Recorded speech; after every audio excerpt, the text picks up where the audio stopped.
Hello guys, welcome to my channel. तो आज मैं लेकर आई हूँ एक न्यू ड्रामा। इस ड्रामे का नाम है born to be together. Story की शुरुआत में एक कॉन्ट्रैक्ट साइनिंग पार्टी चल रही थी जो कि आन ग्रुप और जी ग्रुप के बीच थी।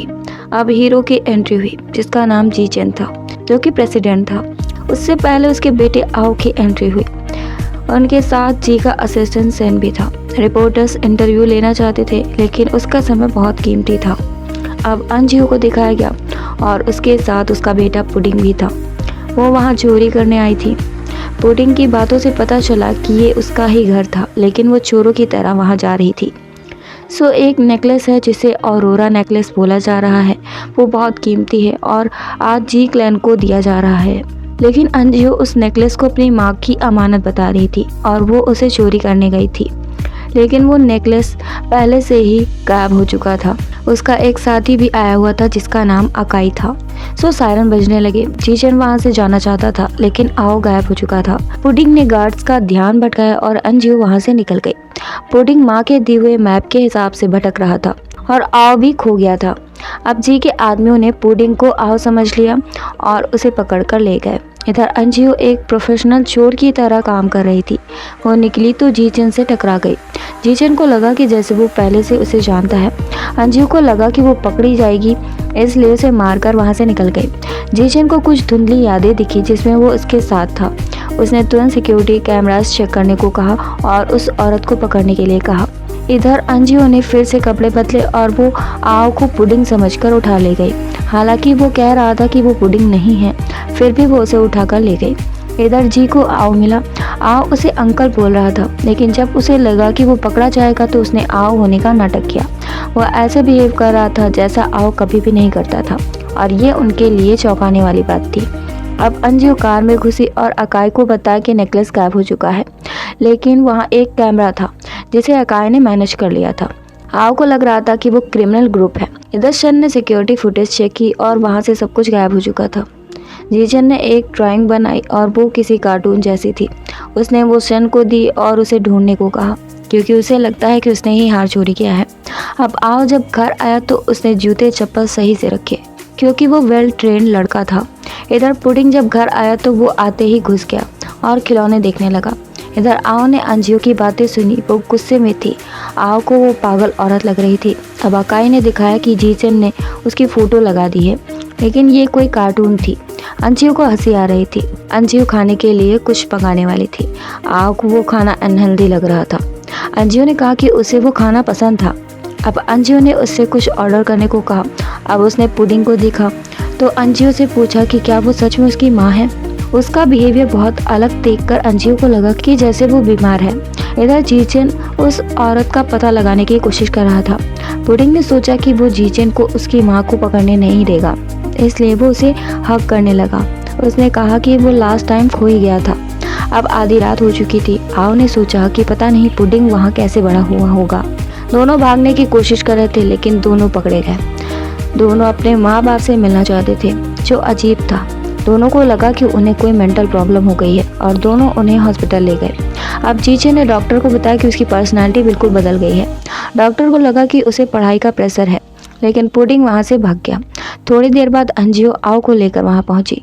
डॉक्टर को लगा कि वो कपड़े बदल कर आ गया है। अंजियो ने बताया कि वो बहुत बोलता था लेकिन अब वो अजीब बातें करने लगा है। डॉक्टर ने कहा कि उसे पढ़ाई का स्ट्रेस होगा। आओ ने कहा कि उसे कोई प्रेशर नहीं है। अब डॉक्टर ने बताया कि उसे कोई बुली करता होगा, लेकिन वही है जो सबको बुली करता है। डॉक्टर भी कंफ्यूज था। वो भी वहाँ से भाग गया। अब दोनों ने एक दूसरे को देखा और उन्हें ऐसा लगा कि जैसे कोई मिरर हो और दोनों समझ गए कि वो कौन है। दूसरी तरफ अकाई चियाओ के पीछे था और वो कुछ डिजाइन दिखाना चाहता था। जब उसे अंजियो का कॉल आया तो चियाओ ने उसका प्रोजेक्ट देखा। ये सच में अंजियो थी जो काफी समय बाद उसे मिली थी। अब जीचन अंजियो से टकरा गया। अंजियो ने फिर से उसे मारने की कोशिश की, लेकिन अब वो उसके मूव्स अच्छे से समझ चुका था। उसने कहा कि वही वो थीफ है। अंजियो ने खुद ही खुद को फंसा लिया और जीचन समझ गया कि वही चोर है। अब वहाँ आओ और पुडिंग आ गए। दोनों को देखकर दोनों हैरान थे। अब रिपोर्ट से पता चला कि दोनों ट्विंस हैं और वो दोनों उनके माँ बाप हैं, लेकिन ये कैसे हुआ।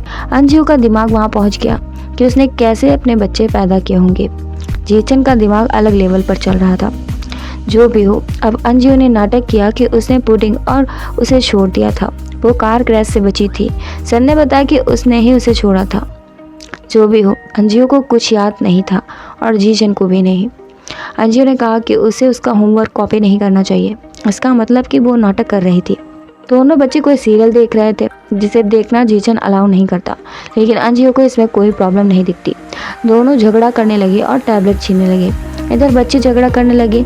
चारों को ऐसे देखकर शन का दिमाग हिल गया। उसे लगा कि शादी करना सच में खतरनाक है। अब जीजन ने अंजियो से पुडिंग की कस्टडी छोड़ने को कहा। वो उसे पैसे देने वाला था। पुडिंग को नहीं लगता कि उसकी माँ उसे पैसे के लिए बेचेगी। बिल्कुल वो नहीं बेचने वाली थी। जीजन को लगता है कि वो उसे रखने लायक नहीं है, लेकिन अंजियो को लगता है कि वो आओ पर बहुत प्रेशर देता है और टॉर्चर करता है। अब अलार्म बजी और जीजन खड़ा हो गया। क्या होने वाला था? वो खाने का समय था। अंजियो को हैरानी थी कि वो लड़ाई में भी ब्रेक ले सकता है। पुडिंग को लगा कि वो बहुत बुरे लोग हैं। अब जीजन ने 2 मिनट में उल्टा सीधा खाना बनाकर आओ को दिया, जो उसके मुंह से निकला जा रहा था।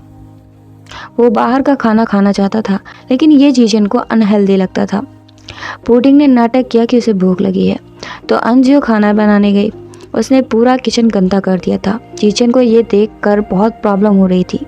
अंजियो ने उसे खाने के लिए दिया और अब दोनों को लगा कि जैसे ये पहले भी हो चुका है, लेकिन ये कैसे पॉसिबल है, ऐसा उन्हें लगा। अब अंजियो खाना लेकर आई। जब जीजन ने खाने की कोशिश की तो अंजियो ने उसे बस सैलेड खाने को कहा, क्योंकि उसे तो हेल्दी खाना था। अब खाने के बाद अंजियो ने आओ से पूछा कि क्या वो उसके साथ रहना चाहता है। वो चाहता था, लेकिन वो अपने पापा को छोड़ना नहीं चाहता। जीजन ने उसे वही रहने को कहा, लेकिन जीजन अभी भी पुडिंग की कस्टडी चाहता था। अब अंजियो उसके पास गई और बताया कि वो अपना खर्चा खुद उठाएगी और वो दोनों बच्चों का भी खर्चा खुद उठाएगी, क्योंकि वो फैमिली नहीं है। लेकिन वो तो माँ बाप हैं, तो फैमिली तो है ही। जो भी हो, जब तक अंजियो की मेमोरी वापस नहीं आ जाती वो कोई इंटरफेरेंस नहीं चाहती। अब जब वो रूम में थी तो उसे अकाई का कॉल आया। उसे ये अजीब लगा कि उसने घर बदल दिया है। अंजियो ने बताया कि वो अपने दोस्त के घर आई है। उसे इस बात से फ़र्क नहीं पड़ता। वो बस चाहता था कि पुडिंग उसके पास रहे, क्योंकि वो उसका गॉडसन है। अंजियो ने उसे डांटा कि पुडिंग उसका बेटा है, उसका कोई लेना देना नहीं है। जीजन उसे छुपकर सुन रहा था, लेकिन आओ ने सब गड़बड़ कर दी। अगली सुबह जब जीजन उठा तो हर तरफ खिलौने पड़े थे। पूरा घर कचरे का ढेर बन गया था। दोनों बच्चे तहलका मचा रहे थे। अंजियो भी उनमें शामिल थी। जीजन ने चिल्लाना शुरू कर दिया, क्योंकि वो इसी जगह पर दिन भर रहता है, लेकिन उसका घर ऐसा कभी नहीं होता। उसे जल्दी से सब साफ करने को कहा, लेकिन उसे कोई फर्क नहीं पड़ता। अब चियाओ को दिखाया गया। उसके पास अभी भी नेकलेस था।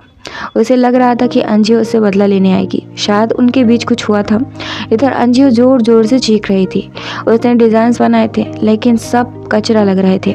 जीजन को उसकी आवाज़ से बहुत परेशानी हो रही थी और वो कॉफ़ी बनाने गया।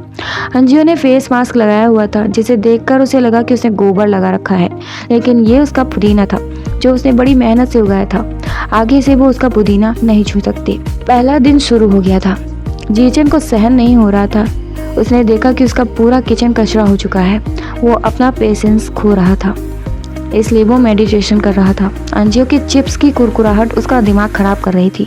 उसने पुदीना मंगवाया था जिसे अंजियो को देखना था, लेकिन वो बहाना बनाकर वहाँ से निकल गई। अब पुडिंग उसके पास आया। वो खेलना चाहता था और उसने उसे घोड़ा बना दिया, फिर मॉन्स्टर भी। जब पुडिंग सो गया तो उसने सोचा कि अंजियो को काफ़ी समय हो गया है, वो बाहर है। इधर अंजियो आओ को बाहर का खाना खिला रही थी, लेकिन उसे वो खाना खाने से डर लगता है। अंजियो ने उसे समझाया कि वो यही खाना पूरी ज़िंदगी खाती आई है, लेकिन वो बीमार नहीं हुई। अब वो उसके लिए कपड़े खरीदने गई, लेकिन उसके कार्ड में पैसे नहीं थे। तभी वहाँ जीजन आया। वो पैसे देना चाहता था, लेकिन अंजियो कहीं और कपड़े खरीदने गई। अब वो अपनी पहचान की जगह पर गई और उसे फैब्रिक की अच्छी खासी जानकारी थी, क्योंकि वो एक फैशन डिज़ाइनर थी। तो शॉप ऑनर को उसी दाम में उसे वो देनी पड़े। अब जब वो घर में थी तो अकाई को कॉल आया। उसने बताया कि उन्हें शायद इन्वेस्टमेंट मिलने वाला है। अब आधी रात में अंजियो ढेर सारा खाना लिए हुए बैठी थी। उसने जीजन से भी खाने को कहा, लेकिन उसे वो खाना खाने से डर लगता है। लेकिन एक बाइट खाते ही वो उसके साथ खाने के लिए बैठ गया। उसने तीखा खाना भी खाया और बियर भी पी। दोनों ज़्यादा ही नशे में हो गए थे और झगड़ते हुए बहुत करीब आ गए। जीजन ने अंजियो को किस कर लिया। अगले दिन जीजन पुडिंग के लिए पीटीएम मीटिंग में जाने वाला था, लेकिन अंजियो ने उसे रोका। वो नहीं चाहती थी कि लोग उनके रिश्ते के बारे में जान पाएं, लेकिन उनका रिश्ता क्या है वो खुद भी नहीं जानती। अब वो मीटिंग में थी और औरतें उसे ताना मार रही थी, क्योंकि वो सिंगल मदर थी। जीचेन वहाँ पहुंचा और सबको जवाब देना शुरू कर दिया। अंजू उसे बाहर ले गई और वहाँ आने के लिए डांटा। वो उसका हस्बैंड नहीं है तो उसे जवाब देने की जरूरत नहीं है। इस बीच दो लोग कुछ सामान लेकर जा रहे थे, सो जीचेन ने अंजू को बचाया।